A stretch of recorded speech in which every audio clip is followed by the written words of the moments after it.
The tension in the Anderson Technologies boardroom was thick enough to cut with a knife. William Bill Anderson, CEO and founder of the billion-dollar tech empire, stood at the head of the gleaming mahogany table, his custom Italian suit a statement of power as much as fashion. 20 executive board members hung on his every word as he detailed the company's landmark acquisition. Ladies and gentlemen, this merger will position us as the unchallenged leader in medical technology for the next decade, Bill declared, his voice carrying the confident authority that had made him famous in business circles across America. The room erupted in applause. At 52, Bill Anderson had everything: wealth, power, respect, and a beautiful wife waiting in their Manhattan penthouse. His story was the American dream personified, from a small-town boy to a self-made billionaire. That's when the boardroom door swung open. Security would later review the footage. An elderly woman with a visitor's badge had created a distraction at reception while the child slipped past.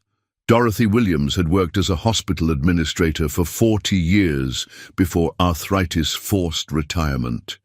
She knew institutional buildings and their weaknesses. A small figure stood in the doorway, a little girl no more than 7 years old, wearing a faded blue dress and scuffed shoes. Her dark hair was pulled back in a simple ponytail, and her eyes, deep brown and unnervingly familiar, scanned the room until they locked onto Bill's face. The room fell silent. Bill's executive assistant moved toward the child, saying, "Sweetheart, you can't be in here." "I need to talk to Mr. Anderson," the girl said firmly, her voice small but unwavering. Bill, more annoyed than concerned, sighed. "Young lady, we're in the middle of an important meeting. If you're selling Girl Scout cookies, my assistant can help you outside." Several executives chuckled, but the girl didn't move. Instead, she walked straight toward Bill, her worn backpack clutched tightly against her chest. "My name is Ella Johnson," she announced, loud enough for everyone to hear. "My mom's name was Rachel Johnson."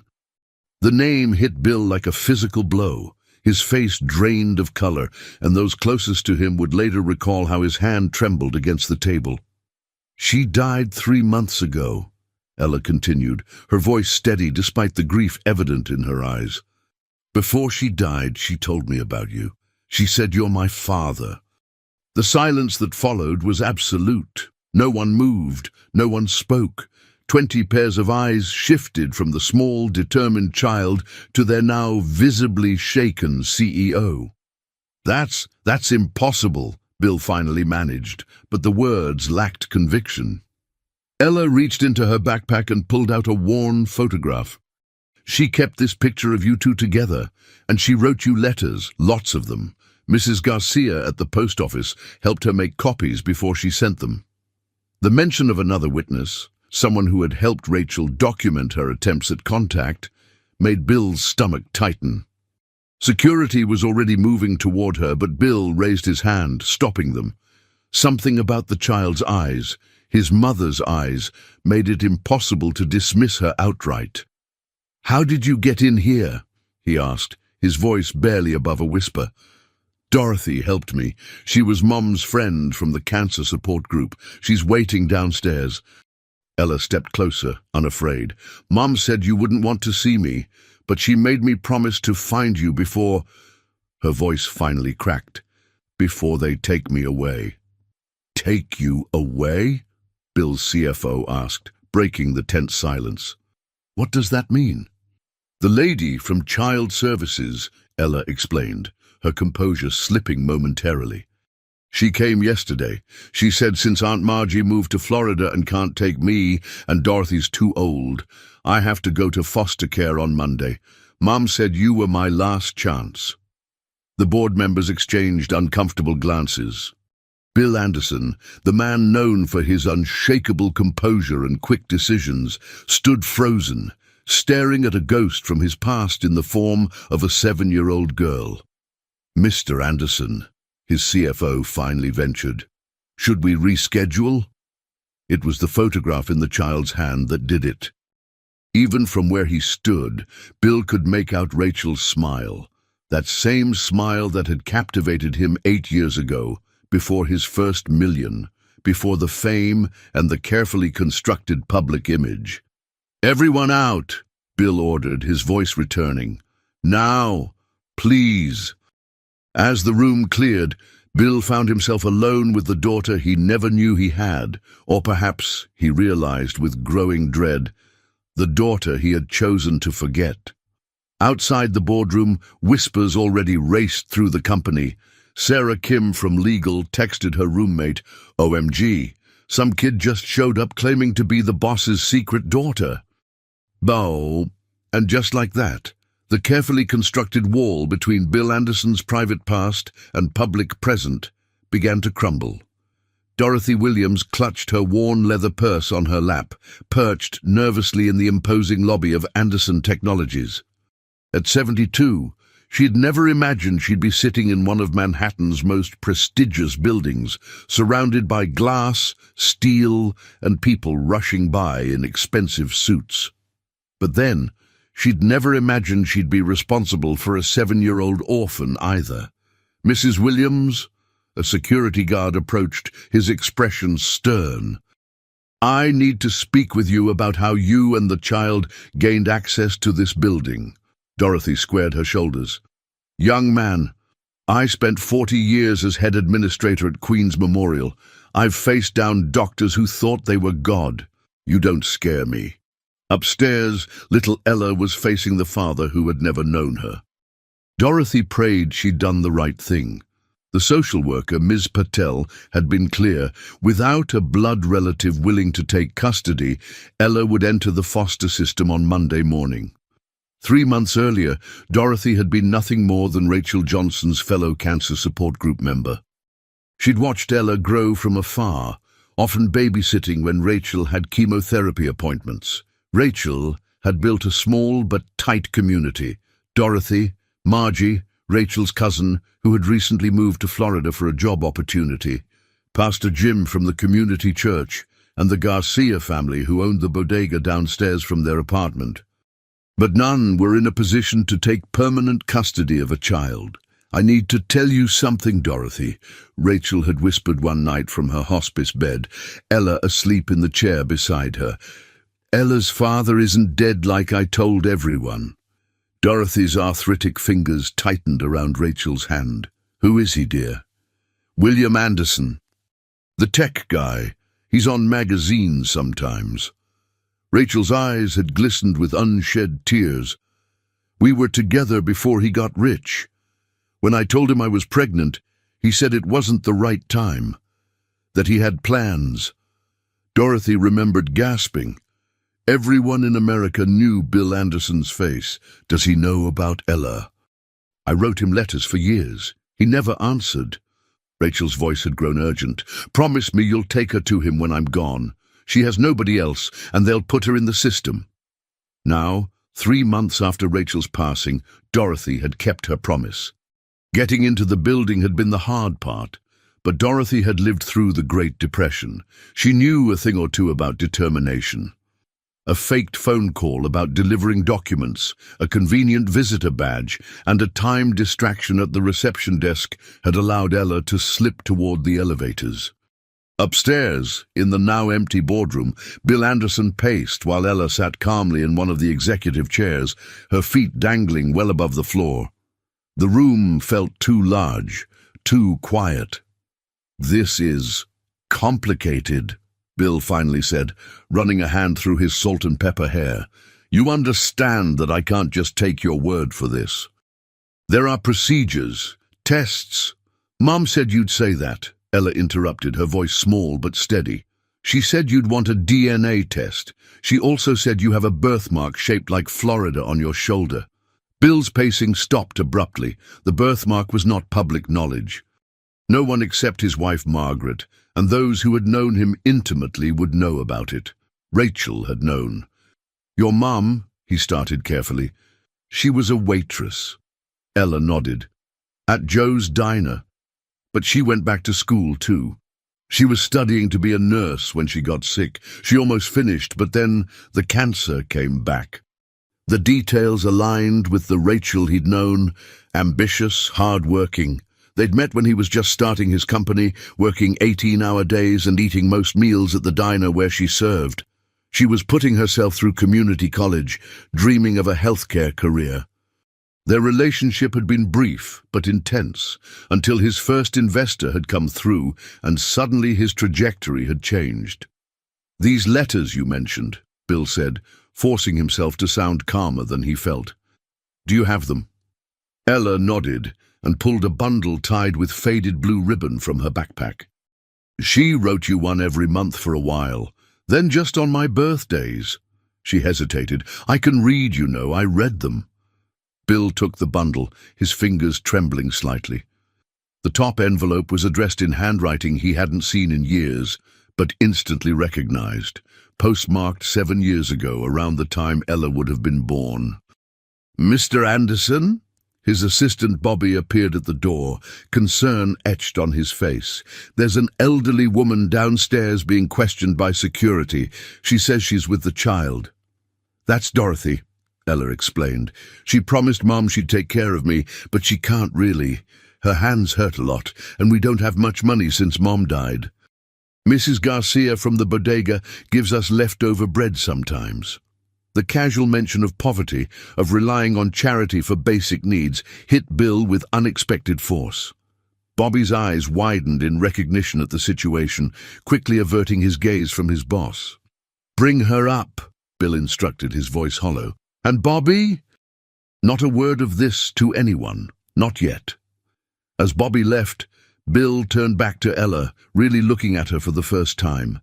The eyes that had initially struck him were indeed achingly familiar. They were his mother's eyes, the same eyes he saw in the mirror every morning, the shape of her face, the determined set of her chin. How had he not seen it instantly? "I have a wife," he said suddenly. "Margaret. We've been married for 5 years." "Does she have kids?" Ella asked. "No," Bill replied, a familiar ache resurfacing. "We can't have children." Ella considered this, then stated matter-of-factly, "Then maybe she'd like me." Before Bill could respond, the door opened again. Dorothy Williams stepped in, looking both terrified and defiant as she rushed to Ella's side. "I'm sorry to barge in like this, Mr. Anderson," she said, her voice quavering slightly, "but Rachel made me promise. Ms. Patel from Child Services has the paperwork ready for Monday morning, and we had nowhere else to turn." Margaret Anderson's charity luncheon was interrupted by a text message that made her nearly drop her champagne flute. "Need you home. Urgent. Family matter. Bill." In 15 years together, 5 as husband and wife, Bill had never left work midday, let alone summoned her home from an event. As her driver navigated Manhattan traffic toward their Central Park penthouse, Margaret's mind raced through possibilities: a health crisis, a financial disaster, a scandal. She never imagined walking into her immaculate living room to find her husband sitting across from a little girl and an elderly woman. "Margaret," Bill said, rising from the sofa with an expression she'd never seen before, something between guilt and shock. "This is Ella Johnson and Dorothy Williams." And Margaret's social training took over as she extended her hand automatically. "Pleased to meet you both. I'm sorry, Bill, I don't understand." "Ella is Rachel Johnson's daughter," Bill interrupted. The name meant nothing to Margaret, and her confusion must have shown. "Rachel was someone I knew before we met 8 years ago." "Ooh," the elderly woman, Dorothy, placed a protective hand on the child's shoulder. "Rachel passed 3 months ago, Mrs. Anderson. Cancer." Margaret nodded sympathetically, still not understanding why these strangers were in her home, until the little girl spoke. "He's my dad," Ella said simply, looking directly at Margaret with eyes that suddenly, horrifyingly, reminded her of her mother-in-law's family portraits. The world tilted momentarily beneath Margaret's designer heels. She looked at Bill, waiting for him to deny it, to explain the misunderstanding. Instead, he nodded almost imperceptibly. "We don't know that for certain," he added quickly, "but there will be a test, to be sure." Margaret sank into the nearest chair, her charity luncheon speech about supporting underprivileged children suddenly taking on a bitter irony. For 5 years, they had tried everything to have a child of their own. Fertility treatments, specialists, even discussing surrogacy and adoption. All while this child, this possible Anderson heir, had been living across the city in poverty. "Where are you staying?" she asked, surprised by the steadiness in her voice. Dorothy answered, "Our apartment in Queens, but we're behind on rent since Rachel's hospital bills, and Child Services is scheduled to place Ella in foster care on Monday morning. The social worker, Ms. Patel, has already done a home visit." The mention of an official social worker made this suddenly more real.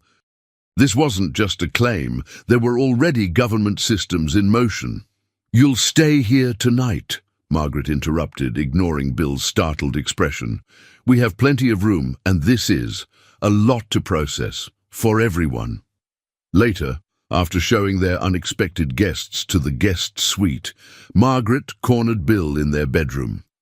"Tell me everything," she demanded, arms crossed. "Now." Bill poured himself a bourbon before speaking. "Rachel was a waitress at a diner I used to frequent when the company was just starting. We dated for a few months. It wasn't serious, or at least I didn't think it was." "And you never knew about the child?" Bill's hesitation told Margaret everything.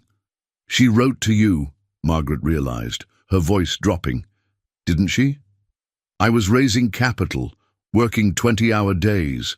When the first investor came through, everything changed overnight. Rachel and I, we wanted different things." "That doesn't answer my question, Bill." He stared into his glass. "There were letters. I never opened them. My assistant at the time, before Bobby, was instructed to file certain personal correspondences. I assumed she was just having trouble moving on."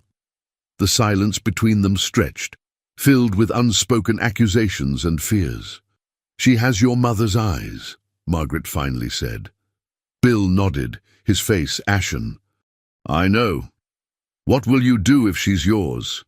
"I don't know," he admitted, "but the press would have a field day if this got out.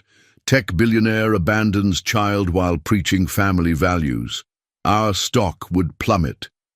Margaret looked at her husband with new eyes. "Is that really your first concern, the stock price?" Before Bill could answer, there was a soft knock at their bedroom door. Ella stood in the hallway, looking small in the vast penthouse. "Dorothy fell asleep," she explained. "But I can't sleep. Your house is too quiet. Our apartment has sirens and people yelling all night, and Mrs. Garcia's cats sometimes visit through the fire escape." The simple details of her former life, sirens, neighbors, visiting cats, painted a vivid picture so different from the sterile luxury of the penthouse. Margaret felt something shift inside her, a protective instinct she'd longed to feel for a child of her own. "Would you like some hot chocolate?" she offered, extending her hand.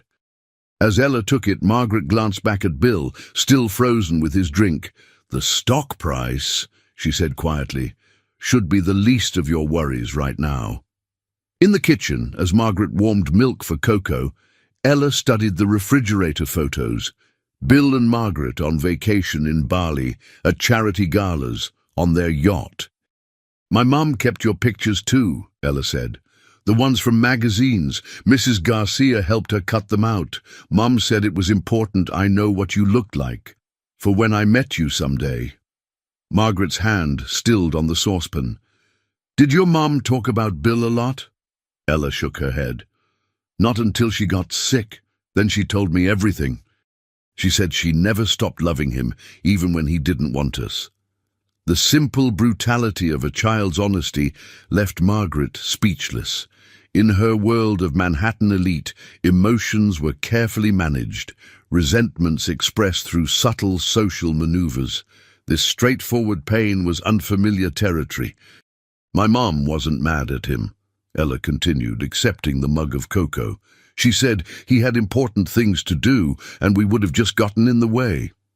Margaret watched the little girl blow carefully on her hot chocolate, her face a miniature mirror of determination and vulnerability. Whether or not the DNA test confirmed Bill's paternity, Margaret realized their lives had already changed irrevocably. Robert "Bobby" Taylor had been Bill Anderson's executive assistant for 6 years, a position that made him privy to the great man's triumphs and failures, strengths and weaknesses. He'd managed crises before: corporate espionage, a product recall, even the tabloid photos of Bill with that actress in Cannes before his marriage to Margaret. But walking into the office the morning after the boardroom incident, Bobby sensed this crisis was different. Bill sat at his desk unshaven, still wearing yesterday's shirt, staring at a stack of unopened envelopes tied with blue ribbon. "The DNA testing people will be here at 10, Bobby reported, placing coffee on the desk. "I've rescheduled your meetings for the week, citing a family emergency." Bill looked up, his eyes bloodshot. "How much do you know about Rachel Johnson?" The question startled Bobby. "Just what's in the file, sir. She wrote regularly for several years. The letters were filed according to protocol." "Protocol," Bill repeated hollowly. "My protocol for ignoring problems until they went away." Bobby had worked for enough powerful men to know when to remain silent, but he'd also grown to respect Bill beyond the typical employee-employer relationship. "If I may speak freely, sir," Bill gestured for him to continue. 4 years ago, on your instruction, I began reviewing all correspondence before filing. One letter contained a photograph of the child Ella on her 3rd birthday.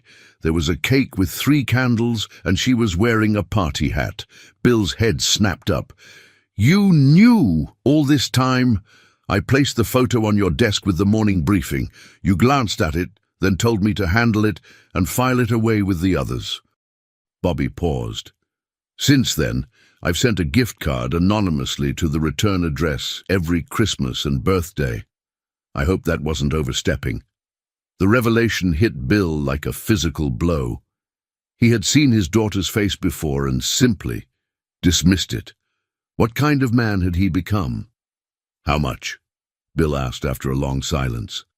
"Sir?" "And the gift cards. How much did you send?" Bobby hesitated. $100 each time, sir, from my personal account." Bill closed his eyes. $600 total, birthday and Christmas for 4 years. A pittance to him, but perhaps significant to Rachel and Ella. And Bobby, whose salary, while generous, certainly didn't leave room for such expenditures, had done it without hesitation. "I'll reimburse you, of course," Bill said. "That's not necessary, sir." "It is." Bill opened his eyes, facing his assistant directly. "And Bobby, thank you." A knock at the door interrupted them. Thomas Bennett from legal entered, his expression grave. "We have a situation," he announced without preamble. "Social media's buzzing with rumors about yesterday's boardroom incident. Someone on the executive floor talked." Bill cursed under his breath. "How bad?" Thomas handed over his tablet. On the screen was a tweet from a junior executive. "Strange day at work. Little girl crashed the big boss's meeting, claiming to be his kid. Secret love, tech drama, billionaire baby." No names, but enough detail to start the rumor mill churning. "The board is concerned," Thomas continued. "They're calling for an emergency meeting tomorrow. And Ms. Patel from Child Protective Services called. She heard the rumors and wants to speak with you immediately regarding Ella Johnson." The mention of child services made Bill's stomach clench. "What does she want?" "To understand your intentions, I imagine. The child was scheduled to enter foster care on Monday. If you're claiming paternity, there's a legal process to follow. Background checks, home studies, court appearances. It could take months." "Months?" Bill repeated incredulously. "She could be in foster care for months while we sort this out." Thomas nodded grimly. "Unless we find an interim solution. A relative willing to take temporary custody, perhaps." There isn't one, Bill replied. Just an elderly neighbor with arthritis and a cousin in Florida who apparently can't help. Then you need to decide quickly, Thomas advised. The DNA results will take at least 24 hours. Ms. Patel won't wait indefinitely, especially with the media attention building. After Thomas left, Bill turned to Bobby. Call Margaret. Tell her to expect Miss Patel for dinner tonight. Then get me Pastor Jim from Community Church in Queens. Dorothy mentioned him as part of Rachel's support network. I want character references ready. Bobby nodded, already dialing. And sir, the board meeting tomorrow? Bill squared his shoulders, decision made. Tell them I'll be there, with lawyers. That afternoon, Bill did something unprecedented in his career as CEO. He left the office early, heading not home, but to Queens. The address on Rachel's letters led him to a run-down apartment building with peeling paint and a broken intercom. The bodega on the ground floor had a faded sign, Garcia's Grocery. Inside, a heavy-set woman looked up from the counter. Can I help you? I'm looking for information about Rachel Johnson, Bill said, feeling strangely exposed in his designer suit amid the modest surroundings. And her daughter, Ella. The woman's eyes narrowed with sudden recognition. You're him, aren't you? The father. Bill nodded, bracing for hostility. Instead, Mrs. Garcia's face softened. Rachel was a good girl. Worked so hard for that baby. Even when she got sick, she kept going. Night classes, double shifts. Never complained. She reached beneath the counter and produced a small photo album. Here. Rachel asked me to keep this, in case Ella ever wanted to know about her early years. As Bill accepted the album, a record of the childhood he had missed, he felt the weight of a responsibility he could no longer avoid. The media storm hit faster than even Bobby had predicted. By morning, reporters had gathered outside Anderson Technologies' headquarters, and Billionaire Baby was trending nationwide. Someone had leaked Ella's first name and Dorothy's connection, turning the elderly woman's Queens apartment building into a circus of journalists offering cash for interviews. Inside the penthouse sanctuary, Bill read the headline on his tablet. Tech Titan's Secret. Child claims Anderson paternity. We need to get ahead of this, Thomas Bennett, head of legal, advised during an emergency conference call. Issue a statement acknowledging the claim, stating that you're cooperating fully and requesting privacy during this sensitive family matter. Family matter. The phrase stuck in Bill's mind as he ended the call. Was that what this was now? In the guest bedroom, Margaret sat on the edge of Ella's bed, helping the child understand what was happening. There are people who write stories about famous people like Bill, she explained gently. They're very interested in you right now, but we won't let them bother you. Ella nodded solemnly. Mom said this might happen. She said people like stories about rich people's secrets. The child's matter-of-fact acceptance of the situation, her mother had prepared her even for this, reinforced Bill's growing recognition of Rachel's strength and foresight. Ms. Patel from Child Protective Services arrived promptly at 10, a no-nonsense woman in her 40s with a weathered briefcase and sharp eyes that missed nothing. She interviewed Bill and Margaret separately, then spent an hour with Ella alone. Mr. and Mrs. Anderson, she began when they reconvened in the living room, I appreciate your cooperation during this difficult situation. Ella appears well-adjusted despite recent trauma, and she speaks highly of both of you. Bill felt Margaret's hand slip into his, squeezing tight. However, Ms. Patel continued, I must emphasize that custody determinations aren't made overnight. Even with a positive DNA result, there's a process, background checks, home studies, court hearings. Typically, a child would remain in foster care during this process. That's unacceptable, Bill interrupted. She's just lost her mother. She can't lose everything familiar now. Miss Patel's expression remained impassive. I understand your concern, Mr. Anderson. There is an alternative, temporary kinship placement. Since you're claiming paternity and given the unusual circumstances, I could recommend that Ella remain with you while the process unfolds. But there would be conditions. Name them, Bill said immediately. Supervised visits, continued therapy for Ella with our approved counselor, parenting classes for both of you, and regular check-ins with my office. She fixed them with a stern gaze. And absolute cooperation with the court. No attempting to expedite the process through financial influence or political connections. Bill bristled at the implication, but nodded agreement. When will we know your decision? I'll prepare my recommendation today. Judge Harrison will review it tomorrow morning. Ms. Patel gathered her notes. One more thing, Dorothy Williams. She's been Ella's primary caregiver since Rachel's passing. I strongly advise maintaining that connection. After she left, Bill retreated to his office, emotionally exhausted. The DNA results wouldn't be ready until tomorrow, but he already knew what they would show. He had spent the night reading Rachel's letters, 8 years of updates, hopes, disappointments, and finally, forgiveness. The most recent letter, written from her hospice bed, contained no recriminations, only a mother's plea for her daughter's future. I never wanted your money, Rachel had written in fragile script. But Ella deserves to know her father, and perhaps you're finally ready to know your daughter. I forgive you, Bill. I hope someday you'll forgive yourself. Margaret had slept in the guest room, keeping vigil with Ella, as if afraid the child might disappear. When Bill emerged from his study after Ms. Patel's departure, he found his wife in the kitchen, teaching Ella how to make French toast. The reporters found Dorothy's apartment, he announced. It's not safe for her to go back there. Margaret nodded, unsurprised. I've already spoken to her. She'll stay with her sister in New Jersey until things calm down. I've arranged a car. Bill watched as his wife efficiently managed this crisis, the same calm competence she brought to their shared life.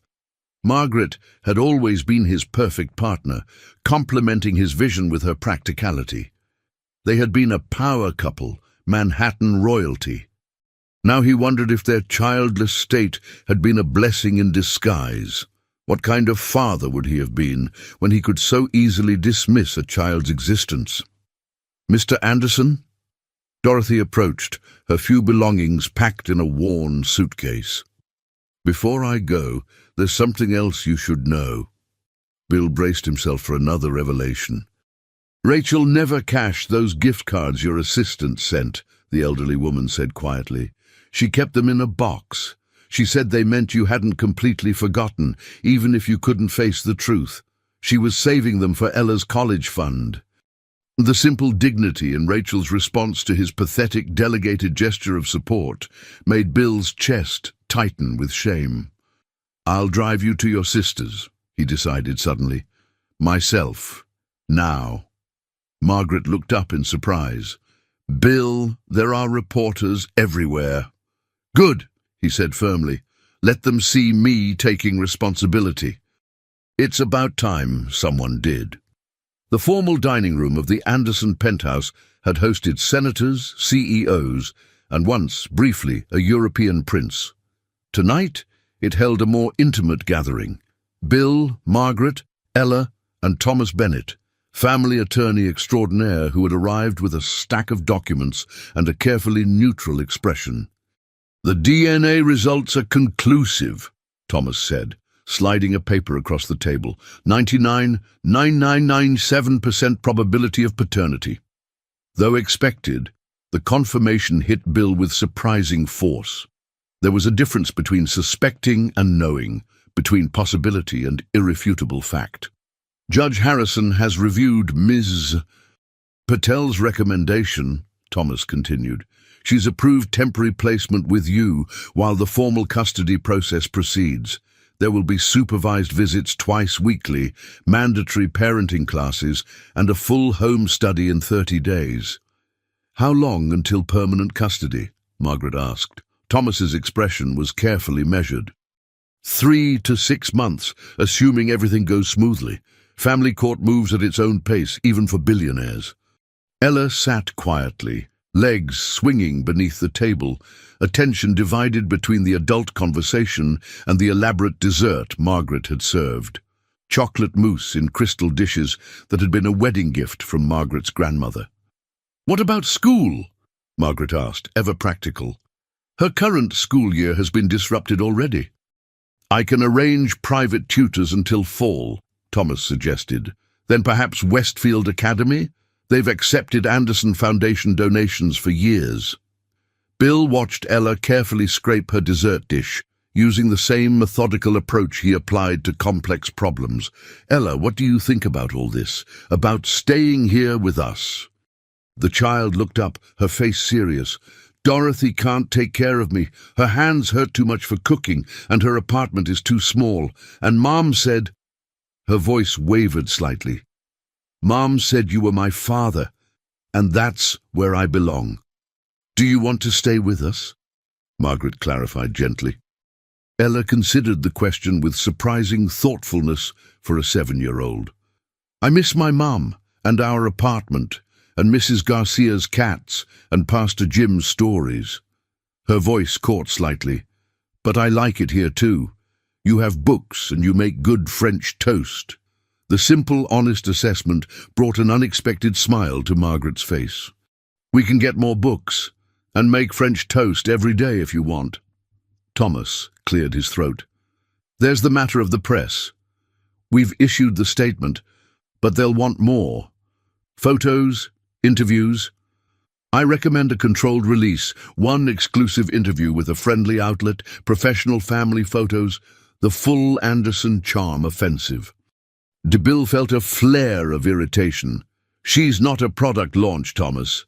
"No," the attorney agreed, "but public perception matters, especially with the Westfield merger still pending. The board is nervous about how this affects the company's reputation." "The board can—" Bill began hotly.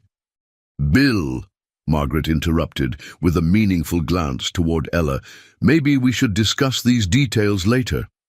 After Thomas departed with instructions to finalize the temporary custody arrangements, Bill found himself standing awkwardly in the doorway of the guest room that would become Ella's bedroom. Margaret was helping the child get ready for bed, a domestic scene he had never imagined in their precise, orderly lives. "We'll redecorate however you like," Margaret was saying. "What's your favorite color?" "Green," Ella answered promptly, "like the trees in Central Park." "Green it is, then. And we'll need to get you some new clothes, books, toys." "I have clothes," Ella protested, "and toys at Dorothy's, and my special things at Mrs. Garcia's." "Of course," Margaret backtracked smoothly. "We'll get your things from Dorothy's and Mrs. Garcia's tomorrow." Bill watched his wife navigate the conversation with natural grace, envying her easy rapport with the child. When Margaret rose to turn down the lights, he stepped forward awkwardly. "Good night, Ella." The little girl looked at him solemnly. "Are you my dad now, for real?" The question pierced through his carefully constructed defenses. "Yes," he said softly. "For real. I'm your dad." Ella nodded, accepting this new reality with a child's adaptability. "That's good. Mum would be happy." After she fell asleep, Bill found Margaret on their bedroom balcony, staring out at the city lights. "You're good with her," he said, joining her at the railing. "It's not hard." "She's an extraordinary child, Bill. Smart, resilient, kind, despite everything she's been through." Margaret turned to face him. "She's exactly the daughter we would have chosen if we'd had the choice." The irony wasn't lost on Bill. After years of fertility treatments and disappointments, the child they had longed for had been living just miles away, unknown and unacknowledged. "I don't deserve this second chance," he admitted, "or your forgiveness." "This isn't about what you deserve," Margaret replied calmly. "It's about what Ella deserves. And she deserves a father who will put her first, something you haven't done for the past 7 years. The brutal honesty was characteristic of their relationship. It was one of the things Bill had always valued about Margaret, her refusal to coddle his ego. "I don't know how to be a father," he confessed. "My own was hardly a role model." "Neither of us had perfect parents," Margaret reminded him. "We'll figure it out together, day by day." Together. The word hung between them, a question as much as a statement. "Are we okay?" Bill asked finally.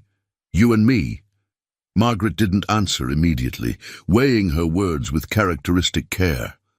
"I'm hurt that you kept such a significant secret, even if you convinced yourself it wasn't real. I'm angry that you let Rachel face everything alone. And I'm sad for the years we lost with Ella." She turned to face him fully. "But I also know that we have a chance to make this right, not just for Ella, but for ourselves. The family we wanted is suddenly here, just not in the way we expected. And you're willing to accept her just like that. It's not just like that, Bill. It's a choice I'm making, the same choice you need to make. To see this not as a PR crisis or a disruption to our perfect life, but as the gift it is." From inside the apartment came a soft cry. Margaret was moving before Bill could react, instinctively responding to Ella's distress. He followed, finding them in the guest room where Ella sat up in bed, tears streaming down her face. "I dreamed about Mom," she hiccuped. "She was trying to tell me something, but I couldn't hear her." Margaret sat on the edge of the bed, stroking Ella's hair. "That happens sometimes when we miss people. Our minds try to keep them with us through dreams." "She'd be happy you're here," Ella said, looking at Bill hovering in the doorway. "She always said you'd be a good dad if you got the chance." The faith that Rachel had maintained in him, had instilled in their daughter, despite his abandonment, was a gift he hadn't earned, but desperately needed. "I'm going to try," he promised, moving to sit on Ella's other side. "I can't replace your mom, but I'm here now. We both are." As Ella drifted back to sleep between them, Bill caught Margaret's gaze over the child's head. In his wife's eyes, he saw not just forgiveness, but a new purpose. A shared commitment to the daughter who had found them against all odds. Outside, reporters still camped on the sidewalk. The board still fretted about stock prices, and tomorrow would bring new challenges in family court. But in this quiet moment, something fundamental had shifted. The careful, controlled life Bill Anderson had constructed was giving way to something messier, more unpredictable, and infinitely more valuable. He had spent 8 years building a technology empire. Now it was time to build something far more important, a family. 1 month after the custody hearing, Bill sat in Ella's newly decorated bedroom, transformed from guest room to a child's paradise in mint green with built-in bookshelves overlooking Central Park. The supervised visits with Ms. Patel had finally ended, with the social worker declaring herself satisfied with their progress. And then Ms. "Philip said my math is advanced," Ella reported about her tutor. "She's giving me 5th grade problems, even though I'm only in 2nd. "That's wonderful," Bill replied, genuinely proud, yet still awkward in his role. "You get that from both sides. Your mother was always good with numbers. Mum said you would stay up all night working on computer stuff, and she would study while you worked. She said you were both dreamers." The observation hit Bill with unexpected force. They had been dreamers, 2 ambitious people with big plans, until his dreams had taken precedence, and he'd convinced himself hers didn't matter. "Your mother was right about a lot of things," Bill said carefully. "I wish I'd listened to her more." Ella considered this, head tilted analytically. "Do you listen to Margaret?" "I try to. She's much smarter than me about some things." "Like what?" "Like people, feelings. What really matters." Ella nodded. "She took me shopping yesterday. I've never had so many clothes before. Mum always got my stuff from thrift stores." Bill winced at the reminder of the financial disparity. "Do you like your new things?" "They're nice, but I miss my old school. Will the kids at my new school know about me? About how I found you?" "Some might." But you don't have to talk about it if you don't want to. Mum said sometimes people would ask questions. She said I didn't do anything wrong, so I shouldn't feel bad about how I came to be. While he had been building his empire, Rachel had been building their daughter's resilience. Your mom was right, Bill said firmly. You have nothing to be ashamed of. Later, after Ella was asleep, Bill found Margaret in their office, reviewing applications for the Anderson Foundation's annual grants. She asked about visiting Dorothy this weekend, Bill said. I said yes. Margaret nodded. Good. Dorothy is her connection to Rachel and her old life. We need to nurture that, not replace it. Bill sank into a chair. How are you doing with all this? Really? Margaret's smile was tired but genuine. It's an adjustment. But Ella is extraordinary. I keep waiting to feel like she's an intrusion, but instead, she feels like a gift, the daughter we couldn't have. I don't deserve either of you, Bill admitted. Probably not, Margaret agreed frankly, but here we are anyway. The question is, what will you do with this second chance? Be a better man than I was. The man Rachel believed I could be. The father Ella deserves. And the husband? Margaret asked softly. Bill reached for her hand. That too.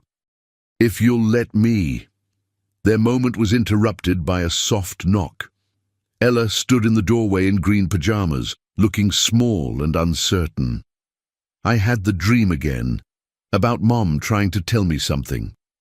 Without hesitation, Margaret opened her arms and Ella came to her. Bill watched as his wife, who had never expected to mother another woman's child, held his daughter with natural grace. In that moment, the three of them formed a new constellation. Not the family any of them had imagined, but perhaps the one they all needed. The visit to Dorothy's sister's home in New Jersey revealed another side of Ella, more relaxed, more childlike. Away from the penthouse's intimidating perfection, she blossomed in the cluttered warmth of suburbia, helping Dorothy make chocolate chip cookies while Bill and Margaret sat awkwardly on a floral sofa. She's adjusting well, Dorothy observed, watching Ella play in the backyard. Rachel would be pleased. We're trying, Margaret said. She's an amazing child. Dorothy nodded. Rachel did a wonderful job with her, reading to her every night, taking her to the library when they couldn't afford books. I've been meaning to ask, Bill said. Rachel's medical bills, were they all settled? Dorothy's expression tightened. The hospital forgave some, but there's still about $30,000 owing. I'll take care of it, Bill said immediately. And I'd like to set up a trust for you too, Dorothy. The elderly woman shook her head. I don't need your money, Mr. Anderson. It's not charity, Margaret interjected smoothly. It's family. As they prepared to leave, Ella gathered her things, including a small wooden box Dorothy handed her with quiet significance. Mom's memory box, Ella explained as they settled into the car. Dorothy kept it for when I was ready. Back at the penthouse, they gathered around as Ella carefully lifted the lid to reveal Rachel's treasures. A nurse's pin from her unfinished studies, jewelry, and more letters, these addressed to Ella. She wrote me letters too, for when I'm older, for my birthdays and graduation and my wedding someday. Margaret blinked rapidly, fighting tears. What a beautiful gift. Inside a small velvet pouch was a silver locket containing photos of Rachel and Bill. She always wanted me to have both of you with me, Ella whispered. Can I wear it? Of course you can, Bill said, his voice rough with emotion. It's more valuable than anything in our safe. Later, Margaret showed Ella their wedding album. That's Uncle Robert, she said, pointing to Bill's estranged brother. You haven't met him yet. He lives in California. Does he know about me? Ella asked. The question highlighted another complication. His extended family still didn't know about Ella. Not yet, Bill admitted. But they will soon. Maybe we should visit them in California. Could we go to Disneyland too? Ella asked with a child's enthusiasm. Mom always said we'd go someday. Yes, Bill said. We'll go to Disneyland and then visit Uncle Robert and Grandpa. That night, Bill called his brother. Robert answered on the fourth ring, surprise evident in his voice. Billy, is everything okay? Dad's not. Dad's fine. This is about something else, something I should have told you a long time ago. As Bill explained about Ella, the line went quiet. When Robert finally spoke, his voice was measured. You know what Mom would say about this, don't you? Bill closed his eyes. Their mother had been the family's moral compass. That I've been given a chance to be better than Dad was. To break the cycle. Exactly, Robert replied. Bring her out here. We want to meet her. Dad too, believe it or not. He's been different since the stroke. More reflective. As Bill ended the call, he felt something shift, a reconnection to the family he'd left behind in his pursuit of success. Ella wasn't just finding her father, she was helping him find his way back to himself. The Anderson family's private jet touched down in Los Angeles on a perfect California morning. Ella pressed her face against the window, eyes wide with excitement. She had never flown before, certainly not on a luxury aircraft with her name embroidered on a special pillow, a surprise Margaret had arranged. Are we really staying near Cinderella's castle? Ella asked as they descended the airstairs. The hotel is inside Disneyland, Margaret explained. We can see the castle from our windows. Bill followed, carrying their minimal luggage. He was struck by how different Margaret seemed away from New York. More relaxed, her perfect composure softened into something warmer. Their first day at Disneyland unfolded like a dream for Ella and a revelation for Bill. He had visited before for business, but never experienced it through a child's eyes. Ella's wonder at the simplest things, character meet and greets, parades, shaped ice cream, was contagious. By evening, Bill found himself wearing Mickey ears, carrying souvenirs, and genuinely enjoying himself more than he had in years. As they watched the fireworks, Ella perched on his shoulders. He caught Margaret's eye. "Thank you," he mouthed silently. She smiled, understanding. This trip had been her idea, not just Disneyland, but the family reunion to follow. Their hotel suite overlooked the illuminated castle. As they settled Ella for bed, surrounded by new stuffed Disney characters, Bill noticed her fingering Rachel's locket. "Did you have fun today?" he asked. Ella nodded, her expression suddenly serious. "I wish Mom could have seen it." Margaret sat beside them. "Your mom is seeing it through you.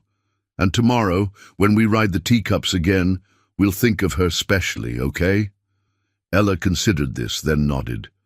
"She would have liked you," she told Margaret. "She always said I should be brave and kind like her. You're like that too." The next morning, they drove to the assisted living facility in Malibu, where William Anderson Sr. resided. At 82, the former aerospace executive had survived 2 strokes, but retained his sharp mind and sharper tongue. Ella, dressed in her Disney dress with her locket prominently displayed, held tightly to Bill's hand as they were escorted to the Ocean View suite. Robert met them at the door, embracing his brother with genuine warmth despite their years of distance. Catherine had flown in from Seattle, bringing her teenage twins, who immediately took interest in their new young cousin. But it was William Sr.'s reaction that surprised everyone. The old man studied Ella with intense focus as she was introduced. "Come here, child," he commanded. "Let me look at you."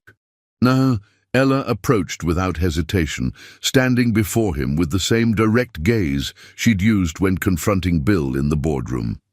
"You have Marianne's eyes," the old man said, referring to his late wife. "And her backbone, too, I'd wager." To everyone's astonishment, he reached out a gnarled hand to touch Ella's face. "Your grandmother would have adored you." He looked up at Bill, his expression softening fractionally. "You did one thing right, at least." Coming from William Anderson Sr., It was as close to approval as anyone ever got. Ella's first day at Westfield Academy arrived with the crisp promise of fall. The prestigious private school had welcomed the Andersons' daughter with carefully concealed excitement.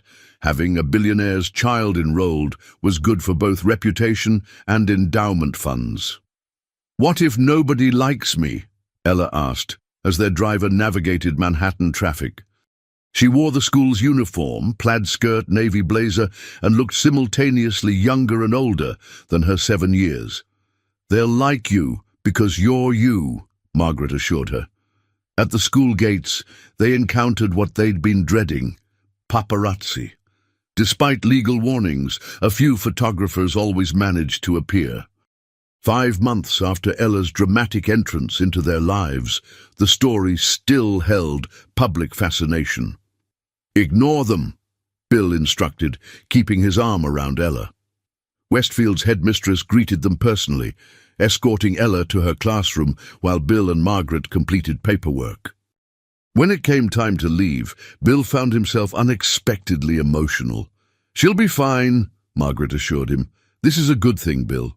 Normal routine, children her age, academic challenges." Bill nodded, though his mind raced ahead to potential problems: children asking invasive questions, teachers treating Ella differently, the relentless public interest. "Sir?" Bobby's voice interrupted his thoughts. "Ms. Chen from legal is on the line. It's about the Johnson apartment." Bill took the call. When he ended it, Margaret was watching with concern. "What is it?" "Rachel's landlord finally agreed to sell us her old apartment," Bill explained. "We're closing next week." Since learning about Ella, Bill had been quietly buying the things that connected her to Rachel: the apartment where they had lived, the diner where Rachel had worked, even the hospice where she had died. Each property came with a plan. The apartment would be maintained as a memorial, the diner renovated with scholarships for employees pursuing healthcare education, the hospice expanded with a new wing for single parents facing terminal illness. "Does Ella know?" Margaret asked. "Not yet. I wanted to be sure it would happen first." Margaret's expression softened. "You're doing a good thing, Bill, preserving her past while building her future." When they returned to the penthouse that afternoon, Ella burst through the door in excitement. "I made 2 friends," she announced. "Zoe and Maya. They want me to join their science club, and Mr. Philip says I can take the advanced math test next week." Bill listened to her chatter, relief washing over him. Despite everything, the unusual circumstances, the public scrutiny, the trauma of losing her mother, Ella was thriving. That evening, after Ella was asleep, Bill showed Margaret the plans for Rachel's former apartment. "I thought we could take Ella there this weekend, let her collect anything special she wants to keep." Margaret studied the plans, then looked at him with an expression he couldn't quite read. "You've changed," she said finally. "Is that good or bad?" Bill asked. "Good, definitely good. 6 months ago, you would have thrown money at this problem and delegated the emotional work. Now you're thinking about what Ella needs, not just financially, but emotionally." "We have something to discuss," Margaret said, changing the subject. "Dr. Weiss called today with my test results." Bill tensed, immediately concerned. Margaret had been undergoing fertility treatments for years, but they had stopped trying after Ella came into their lives. "I'm pregnant, Bill. 8 weeks." The news hit him like a physical blow, not unwelcome, but utterly unexpected. "Dr. Weiss says everything looks good. Strong heartbeat." Bill pulled her into his arms, his mind racing. Another child, a sibling for Ella, a baby that would grow up knowing its half-sister had paved the way for its very existence. "How do we tell Ella?" he asked. "With honesty and love," Margaret said confidently. "She's been asking for a brother or sister since Disneyland." The Anderson Technologies Charity Gala had always been Manhattan's most exclusive event. This year, Bill had almost cancelled it, concerned about subjecting Ella to public scrutiny. But Margaret, now showing slightly at 4 months pregnant, had convinced him otherwise.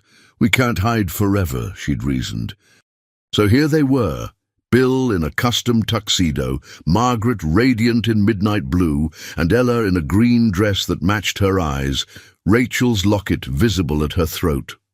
"Remember," Bill told her as their car approached the red carpet, "you don't have to talk to anyone you don't want to." Ella nodded solemnly. At 8 now, her birthday had been last month, she carried herself with remarkable poise. "I know, Dad. We practiced." Dad. The word still gave Bill pause.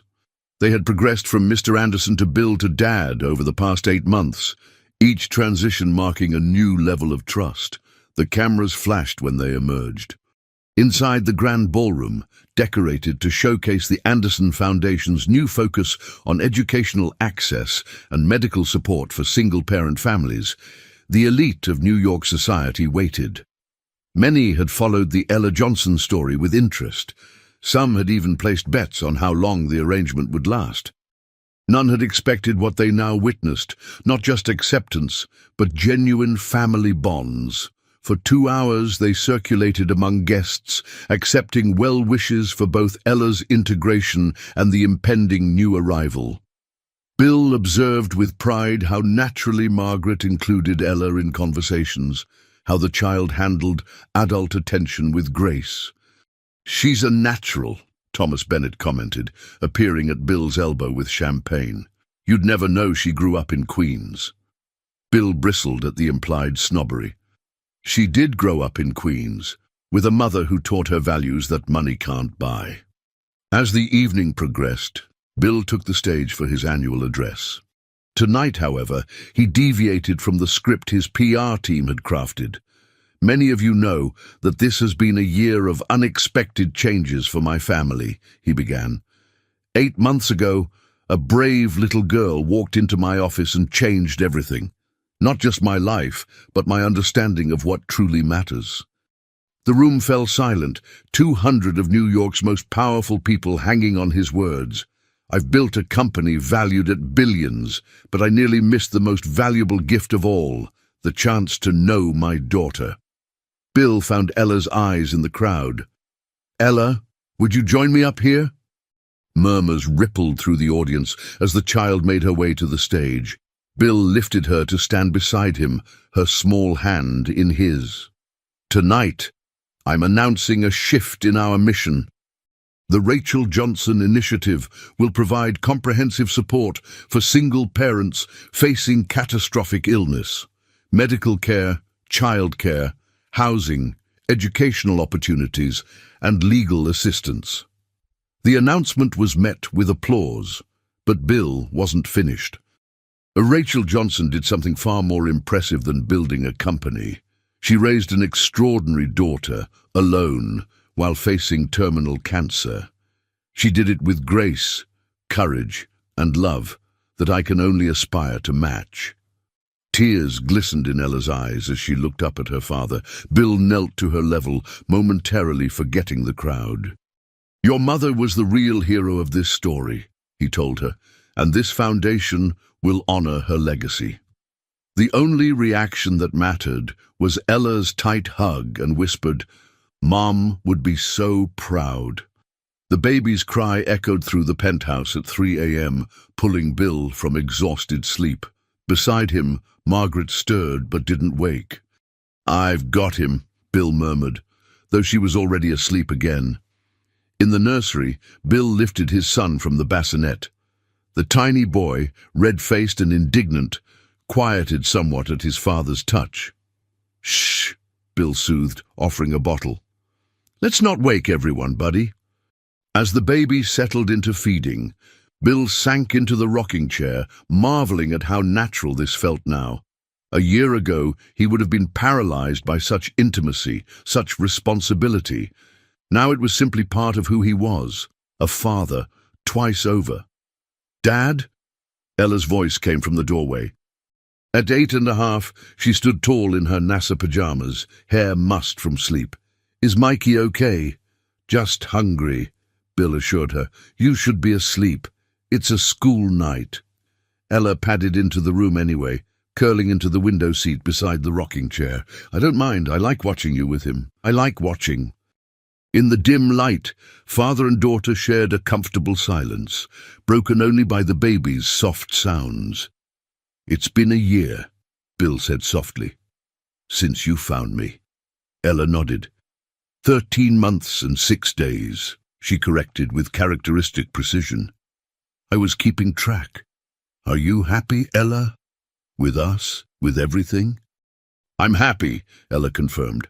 Sometimes I still miss Mom, though, especially when I see you and Margaret with Mikey. Mom would have been a good grandma. She would have been amazing, he agreed, and she'd be so proud of you. I know I am. Ella smiled thoughtfully. Do you know why I decided to find you after Mom died? Bill shook his head. I found all her letters to you, the ones she never mailed. Ella's voice was matter-of-fact. In one of them, she wrote that she never told you about me because she was afraid.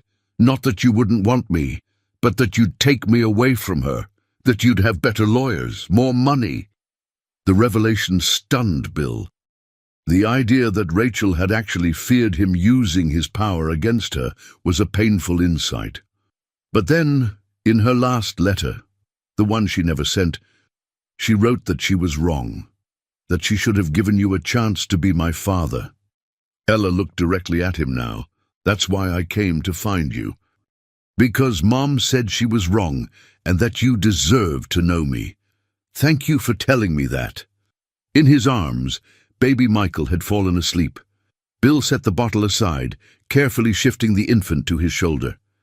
Your mother had nothing to be sorry for, he said firmly. I'm the one who should have tried harder. Ella considered this. Maybe you both made mistakes, but it worked out okay in the end, didn't it? We found each other. The simple assessment, forgiving both parents their human failings, reflected wisdom beyond her years. Yes, Bill agreed, we found each other. As if sensing the emotional moment, Michael chose that instant to burp loudly, bringing a giggle from Ella. He's so gross sometimes, she observed with sibling fascination. But I like being his big sister. And you're a great one, Bill assured her. Now back to bed. We both have big days tomorrow. Tomorrow was the grand opening of the Rachel Johnson Memorial Wing at Queen's General Hospital. Ella would cut the ribbon alongside Bill and Margaret, a family united in honoring the woman whose absence had paradoxically brought them together. As Bill settled Michael back in his bassinet, then walked Ella to her room, he reflected on the journey of the past year. From the shock of Ella's appearance to the joy of Michael's birth, from the rekindling of his relationship with his own family to the profound shift in his priorities, every step had been unexpected, yet somehow inevitable. Margaret had awakened when he returned to bed. Everything okay? She murmured. Perfect, he replied, meaning it completely for perhaps the first time in his life. She changed us, Margaret observed sleepily. That little girl from Queens. For the better, Bill agreed, holding his wife close.